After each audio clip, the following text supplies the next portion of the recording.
Salut, salut et bienvenue à la chaîne du bien-être où nous aidons nos jeunes sœurs à restaurer leur destinée à partir du bien-être pour un avenir meilleur. Pour vous qui êtes là pour la première fois, je vous vois tout nombreux, tout nombreuses. Alors, mon cœur est ravi. Je vous souhaite la bienvenue et vous dis, celle qui vous parle, c'est Maman Brigitte Monté, plus affectueusement appelée Mamo, qui veut dire la mère des enfants. Alors, soyez les bienvenus et n'oubliez pas de cliquer sur le bouton de notification pour être informé de nos prochaines vidéos. Je vous encourage aussi à faire comme celles qui vous ont fait découvrir notre page, partagez dans vos différents groupes afin qu'ensemble, nous puissions apporter un plus à la société. Comme toujours, ce que nous partageons ici n'est qu'une branche de notre boutique New World Wellbeing où vous pouvez trouver pas mal de produits pour harmoniser votre vie. Alors, faites-y un tour. Je suis sûre vous ne serez pas déçus. La preuve, c'est que beaucoup me font déjà signe des tabliers qu'elles ont achetés. Alors, faites comme elles.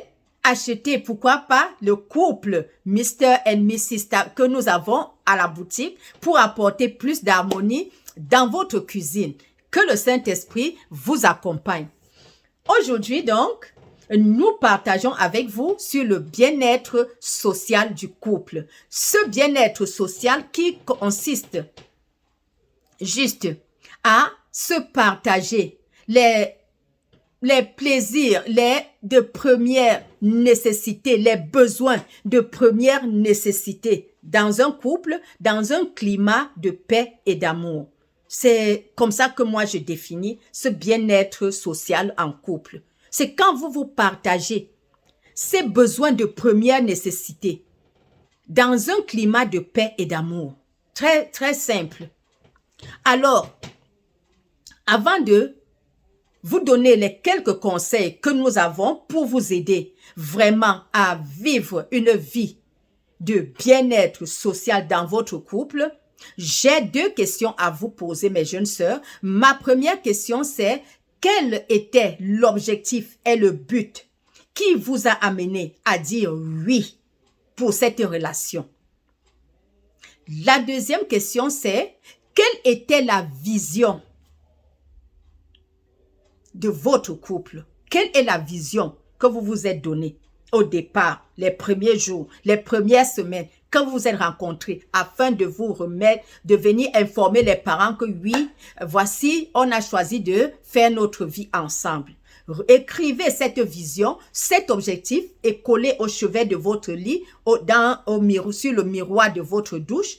Et chaque jour, relisez, relisez, relisez, parce que la science démontre que tout ce que l'esprit voit, conçoit, l'esprit peut le développer. Quand l'esprit voit quelque chose et conçoit la chose, l'esprit est capable de la développer. Donc, cet objectif que vous aviez vu, là où vous aviez vu votre mariage et tout ce que vous aviez vu dans votre esprit à l'époque, vous pouvez réaliser cette chose-là. Ça, c'est un cadeau divin. Parce que vous seul pouvez le faire. C'est dans votre subconscient. C'est Dieu qui vous l'a donné.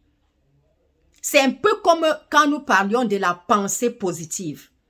Quand vous avez les pensées que vous développez dans votre tête, personne ne vient ouvrir votre cerveau pour voir. Mais c'est à travers votre vie, les choix de vie, les actes que vous posez, qu'on décèle que cette personne est en train de développer des pensées négatives ou est en train de développer des pensées positives.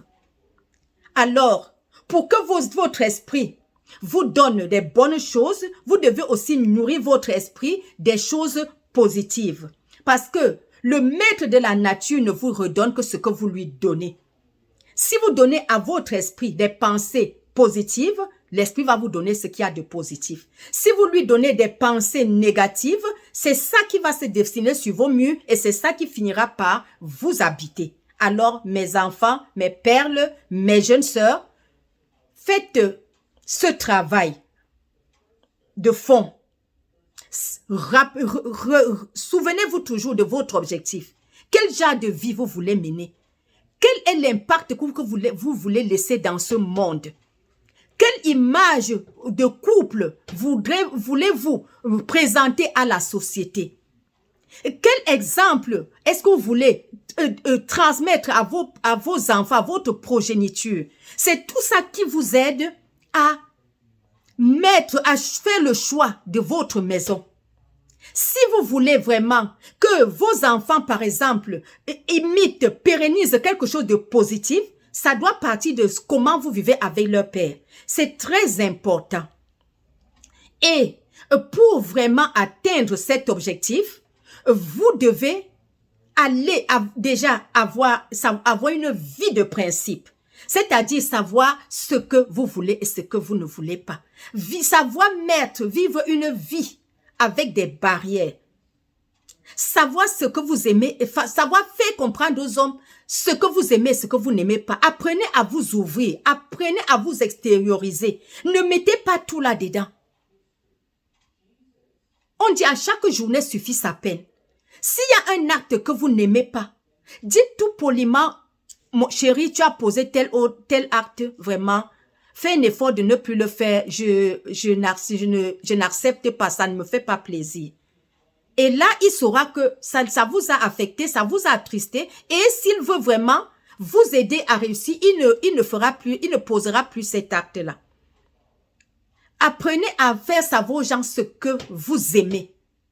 Vous connaître vous-même d'abord. Parce que si vous n'avez pas une vie de principe, les gens vont vous balancer dans n'importe quel camp parce qu'on sait que vous n'avez pas un objectif. Vous n'avez pas un plan. Vous n'avez pas une personnalité. Vous devez avoir une personnalité. De telle sorte que si on vous vend, c'est que non.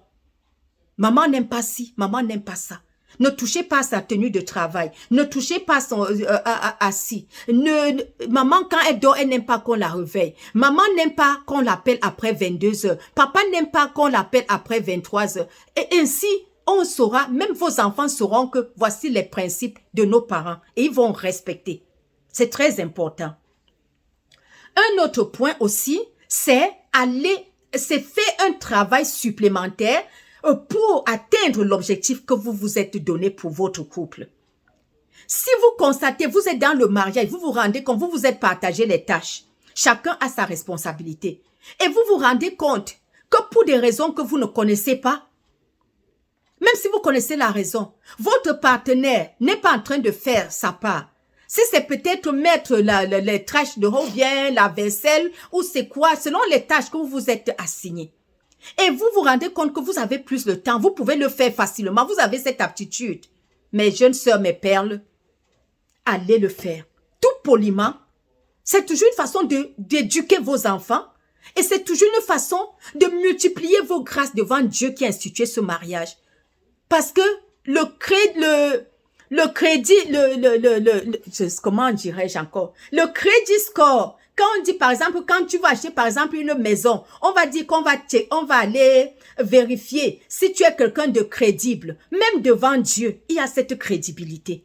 Et cette crédibilité se bâtit à travers les bonnes œuvres. Quand vous posez les actes positifs, Dieu qui a institué le mariage, il voit. Il est omnipotent, il est omniprésent. Si demain, l'ennemi frappe à votre porte, ce sont ces actes qui vont vous servir d'éléments de défense. Et ça va construire votre mariage.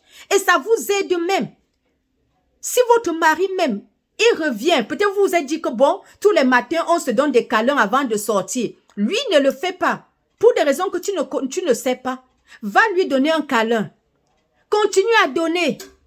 Appelle chérie, dis tout ce que vous avez dit. Continue à le faire. Fais un travail supplémentaire parce que toi, tu es une perle, tu sais où tu vas aller, tu sais l'objectif que tu vas atteindre et tu verras que à force de faire un travail supplémentaire et peut-être si tu es quelqu'un de prière, en priant l'esprit de toucher son cœur, tu vas voir que les choses vont se rétablir et la paix et l'harmonie que tu souhaites vivre va s'installer. Et même si ça ne s'installe pas et que tu as un objectif précis, je vous assure mes enfants, tôt ou tard l'objectif, Dieu va te donner de jouir de cet objectif pour lequel tu avais une vision. Pour le clôturer, je vais partager avec vous ma petite expérience. Cette fois-ci, je parle de moi-même en vous disant que quand j'étais jeune fille, de par l'éducation chrétienne que j'avais reçue, je ne savais vraiment presque rien de tout ce qu'on appelle causerie avec copains et tout ça. Je n'avais pas connu ces choses.